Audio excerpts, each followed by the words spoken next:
Eh bien, je suis revenu cette semaine sur la question des retraites, puisque lundi, c'était le premier sommet social avec Sarkozy et les dirigeants syndicaux.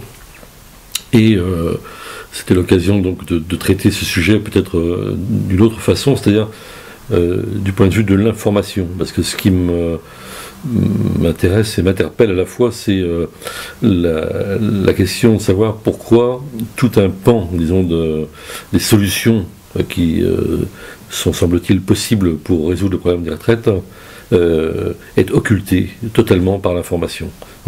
On a l'impression d'un champ clos entre les salariés et les entreprises, donc avec comme seul dilemme, soit on allonge la durée du travail, c'est-à-dire on retarde l'âge du départ à la retraite légale, soit on réduit les retraites. Et en fait, d'ailleurs, la première hypothèse va rejoindre la deuxième.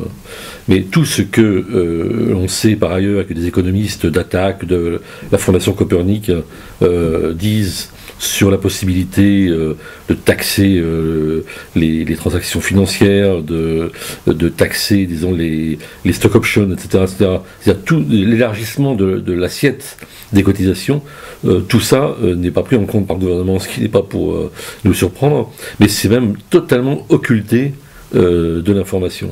Je me suis un peu interrogé là-dessus, parce que finalement, cette bataille, je ne dirais pas qu'elle est perdue d'avance, elle est quand même mal partie, dans la mesure même où le premier combat, qui est celui de l'information, est perdu. C'est-à-dire que ce que les salariés pourraient faire valoir est totalement ignoré dans les médias, et totalement hors champ dans les négociations qui s'annoncent.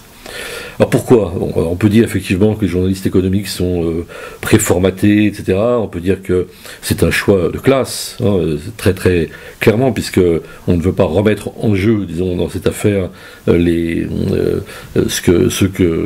qu'Olivier Besancenot ou Arlette Laguille appellerait les riches, pour le dire simplement.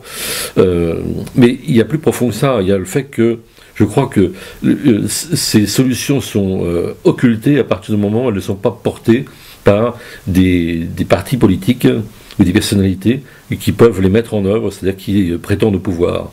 Et je conclue en disant que c'est peut-être la responsabilité la pire du Parti socialiste, justement, que d'avoir déserté ce terrain idéologique, d'avoir renoncé à défendre ces solutions et d'avoir perdu de certaine façon, ou fait perdre pour les salariés et même pour les syndicats, cette première bataille, qui est une bataille idéologique, qui est une bataille de l'information. Et on voit mal dans ces conditions comment ça pourra se terminer. Et on a bien vu, au sortir de l'Élysée, les syndicats avec un mot à la bouche, le calendrier, on a gagné quelques mois, la méthode, etc. etc. Sarkozy ne passera pas en force, c'est me présenter comme une victoire. C'est dire si, sur le fond du débat, on est quand même très très mal parti.